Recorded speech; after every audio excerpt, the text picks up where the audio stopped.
सीधा ले चलते हैं नरेंद्र मोदी। प्रधानमंत्री नरेंद्र मोदी बोल रहे हैं, होते हौसलों की हुंकार है।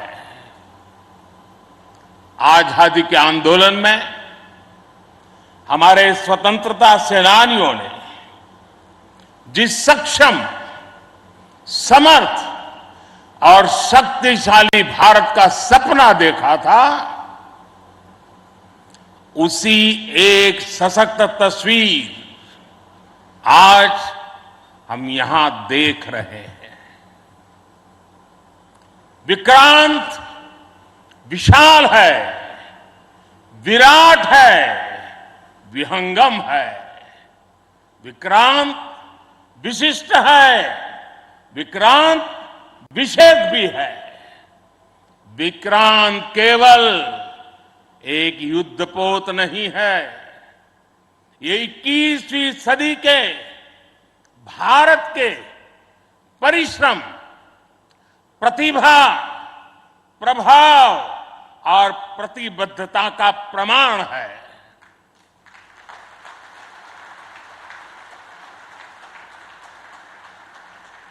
यदि लक्ष्य दुरंत है, यात्राएं दिगंत है, समंदर और चुनौतियां अनंत है, तो भारत का उत्तर है विक्रांत।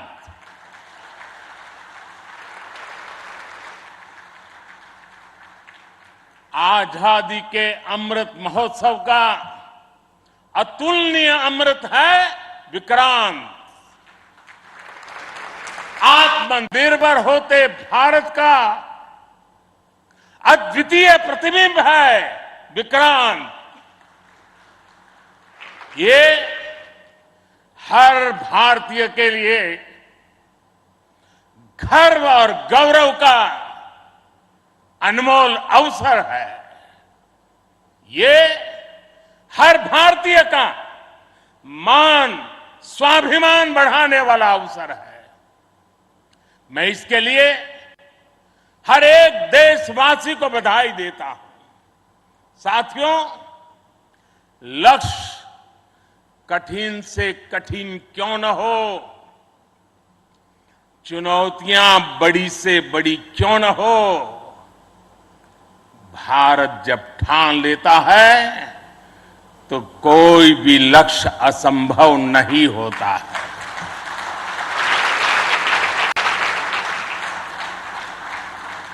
आज भारत विश्व के उन देशों में शामिल हो गया है जो स्वदेशी तकनीक से इतने विशाल एयरक्राफ्ट कैरियर का निर्माण करता है। आज आईएनएस विक्रांत ने देश को एक नए विश्वास से भर दिया है।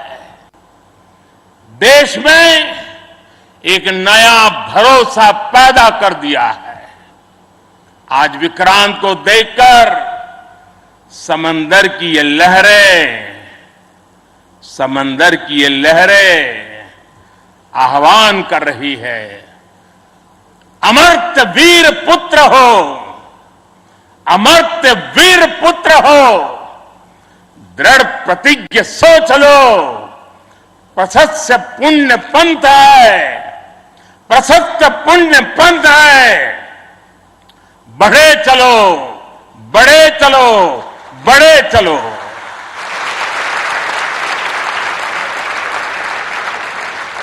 साथियों, इस ऐतिहासिक अवसर पर मैं भारतीय नौसेना का कोचिन शिपयार्ड के सभी इंजीनियर्स, वैज्ञानिकों और मेरे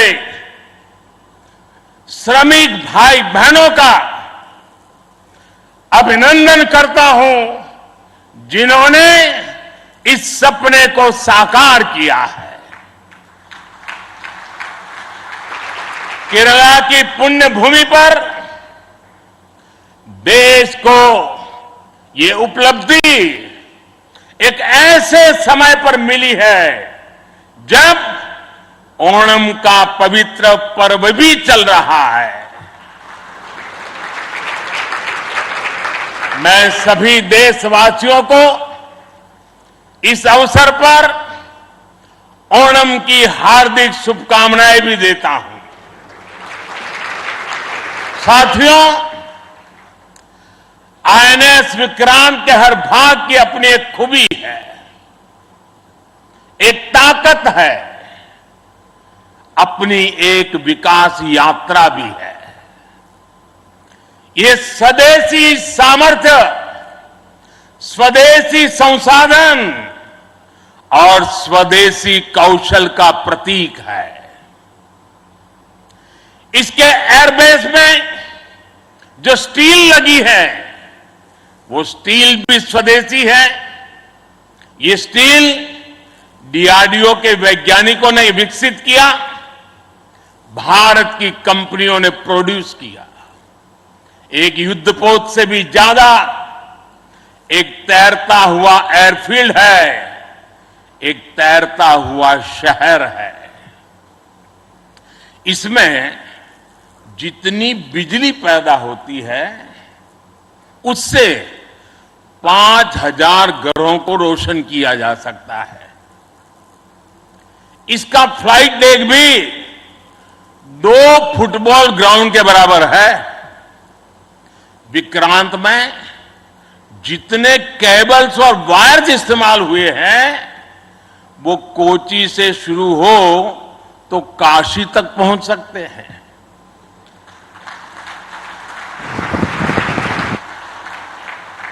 ये जटिलता हमारे इंजीनियर्स की जीवटता का उदाहरण है।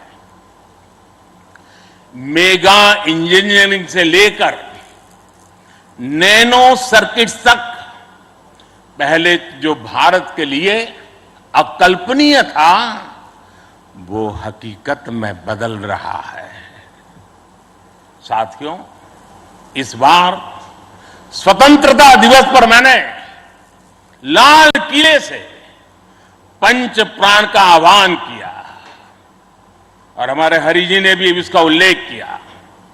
इन पंच प्राणों में पहला प्राण है विकसित भारत का बड़ा संकल्प, दूसरा प्राण है गुलामी की मानसिकता का संपूर्ण त्याग, तीसरा प्राण है अपनी विरासत पर गर्व, चौथा और पांचवा प्राण है देश की एकता, एकजुटता और नागरिक कर्तव्य। आईएनएस विक्रांत के निर्माण और इसकी यात्रा में हम इन सभी पंच प्राणों की ऊर्जा को देख सकते हैं। आईएनएस विक्रांत इस ऊर्जा का जीवन संयंत्र है। अभी तक इस तरह के एयरक्राफ्ट कैरियर केवल विकसित देश ही बनाते थे। आज भारत ने इस लीग में शामिल होकर विकसित राष्ट्र की दिशा में एक और कदम बढ़ा दिया है। साथियों, जल परिवहन के क्षेत्र में भारत का बहुत गौरवमयी इतिहास रहा है। हमारी समृद्ध विरासत रही है। हमारे यहां नौकाओं और जहाजों से जुड़े श्लोकों में बताया गया है, दीर्घिका तरणिहि लोला गत्वरा गामिनी तरीहि जंगाला प्लाविनी चैव धारिणी वेगिनी तथा। ये हमारे शास्त्रों में इतना वर्णन है। दीर्घिका, तरुणी लोला, गत्वरा, गामिनी, जंगाला, प्लाविनी, धारिणी, वेगिनी हमारे यहां जहाजों और नौकाओं के अलग अलग आकार और प्रकार होते थे। हमारे वेदों में भी नौकाओं, जहाजों और समुद्र से जुड़े कितने ही मंत्र आते हैं।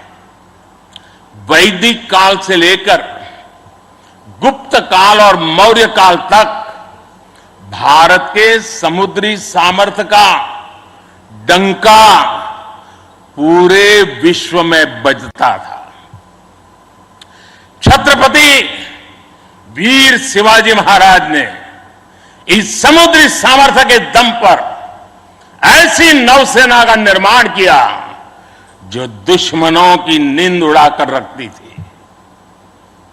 जब अंग्रेज भारत आए तो वो भारतीय जहाजों और उनके जरिए होने वाले व्यापार की ताकत से घबराए रहते थे। इसलिए उन्होंने भारत की समुद्री सामर्थ्य की कमर तोड़ने का फैसला लिया। इतिहास गवाह है कि कैसे उस समय ब्रिटिश संसद में कानून बनाकर भारतीय जहाजों और व्यापारियों पर कड़े प्रतिबंध लगाए दिए गए थे। भारत के पास प्रतिभा थी, अनुभव था, लेकिन हमारे लोग इस कुटिलता के लिए मानसिक रूप से तैयार नहीं थे। हम कमजोर पड़े और उसके बाद गुलामी के कालखंड में अपनी ताकत को धीरे धीरे भुला बैठे। अब आजादी के अमृत काल में भारत अपनी उस खोई हुई शक्ति को वापस ला रहा है। उस ऊर्जा को फिर से जगा रहा है। साथियों, आज 2 सितंबर 2022 की ऐतिहासिक तारीख को इतिहास बदलने वाला एक और काम हुआ है। आज भारत ने गुलामी के एक निशान, गुलामी के एक बोझ को अपने सीने से उतार दिया है।